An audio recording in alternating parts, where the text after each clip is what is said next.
Hey everyone, I just wanted to give you a little introduction to Casa Fiesta in Puerto Viejo, Talamanca, Costa Rica. So this is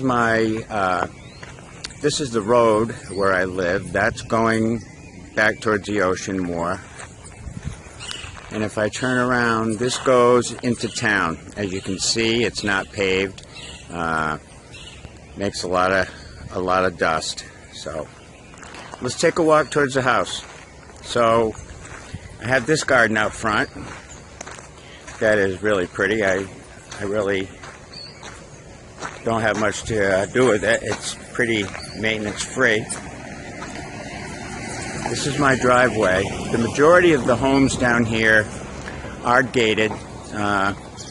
It's not that there's a lot of crime, but if you keep things open and they're not tacked down, the natives will take them. So let's go through the gate and start the tour. I think Pixie's right here. Yep, there she is, waiting for me. So this is the driveway to the house. That's my 1988 Isuzu Trooper. I keep reminding Keith when he gets here that that truck is he's 1 year older than that truck. So it really runs good and it gets you where you want to go. Over here we have one other garden, and these gardens just grow like crazy. You have to have a guy come in and cut them back because they'll just grow and grow and grow and get congested. So we have a guy that comes every couple months and cleans them out. Then on the other side of the driveway we have another garden that is generally full of birds. The birds here are really beautiful. The colors of them aren't anything like birds we have in the States, and they make a lot of noise in the morning. And they also have a lot of buzzards, a lot of really big buzzards. There was one in the yard the other day that was 3 times as big as Pixie. Okay, on the right here, this is the house. This is the entrance right here. Goes in. It's all handicap ramps, just in case we get a person that's confined to a wheelchair. And this the garden that we just came by. So as we progress, we're coming towards a pool. We have a little patio area here, and patio around 3/4 of the pool. Whoop, there's a palm tree in the way. This building right here is where I live. I live downstairs in the room on the left. The room on the right is the pool pump room. And then upstairs, there's a really nice apartment. And there's 2 really nice people in there now. So it's all open. It's got a big balcony on the other end that I'll show you. Lost Pixie. Oh, there she is. This is the pool. It's only 4 feet deep. Joe, the guy I bought the house from, called it his drinking pool because he could hold his beer above water. And it's comfortable. It's oftentimes the ocean is warmer than the pool though. But it's really nice to get in, get cooled off. And there's the pool area. Over here again, the patio. And attached to the house, down on this end, there's a screened-in porch that is really comfortable. Everybody talks about how bad the bugs are down here. I have not seen one bug or got bitten by one mosquito. So there are some strange bugs, but none of them have affected me yet. So I lost Pixie again. Pix! There she is. Here she comes. So this is the other entrance to where I live. right here. And just give you a quick peek inside. It's not much, one room, but it's all I need. I have a bathroom right there and a kitchen, and that's all I need. So from here we can go have on the other end of the screen house, have a charcoal grill. There's no gas grills down here, unfortunately. There's plenty of propane, but it just doesn't appear to have hit this area yet. They still sell charcoal in the stores. So there's some really beautiful plants too. They just, you just have to put them in the ground and they grow. You know, it's just, look at this flower right here.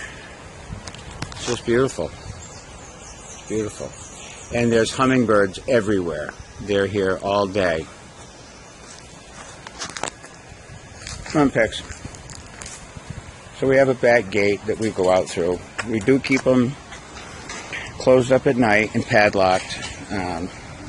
Like I said, it's not that there's a lot of crime, but it's for our guests' security.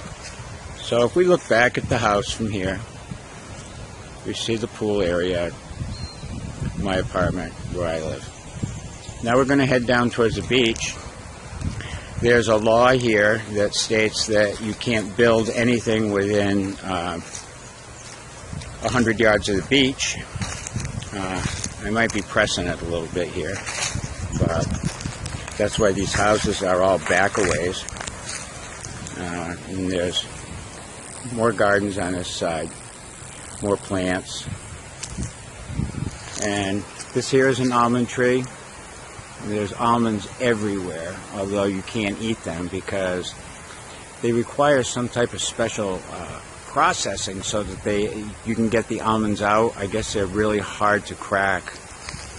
And then there's a bunch of palm trees here. As you can see, there's a beautiful palm right here. A lot of the branches are starting to break off. I guess it's comparable to the fall when our trees start to lose leaves. So this little area right down here, it's a path to the beach. The ocean's right there.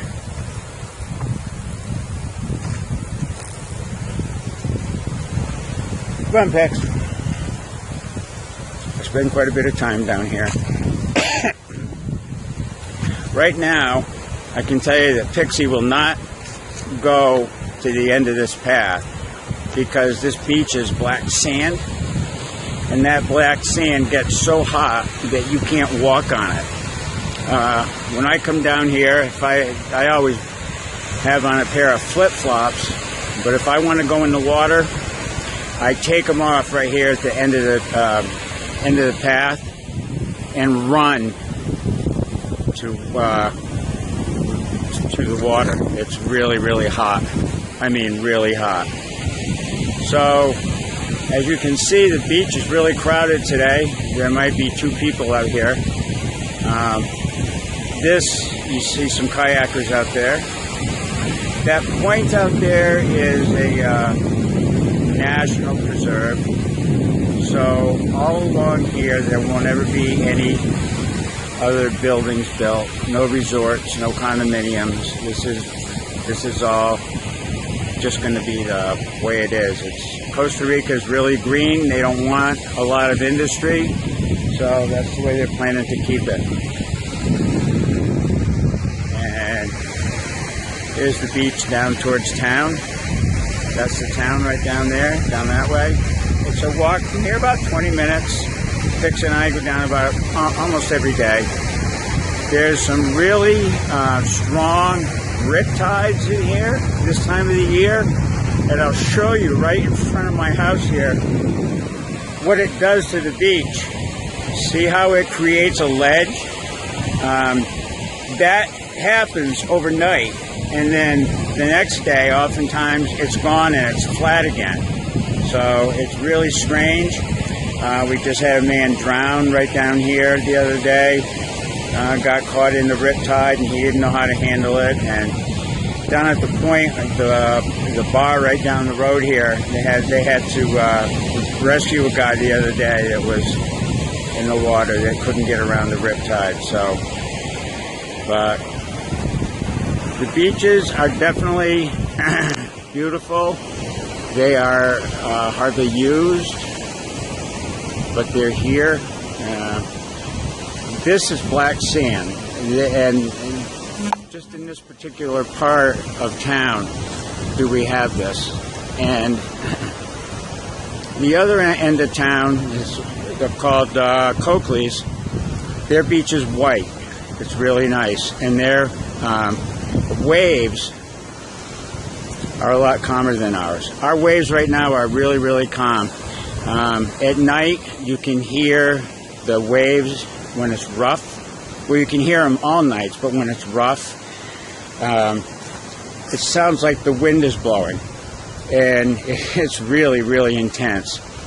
And it's been like that since I got here. It's been really, really rough, and so it's getting good now for the scuba divers, so they're beginning to come into town. So it's all tourists. The townspeople are unique. There's a ton of Americans, Canadians, and it's just a nice place to be. Finding that the temperature is around 85 every day. It's not as humid as I thought it was going to be. This is the apartment upstairs. This is the balcony that they have. That is, it's really nice. And that apartment doesn't need any air conditioning because the breeze blows through it all the time. It's open on both gable ends. That's my kitchen right there, so that window. It's open all the time. That you can't close the windows, so no way to close them. So that is the 10-cent tour. I hope anybody who gets this plans on coming down next year. It's a great place to be, great place to spend a week and just relax. The life down here is very different. It's very quiet. If you're in a hurry for anything, this is the wrong place to be. So, hope everyone is well, and I'll see you all in a few months. Bye-bye.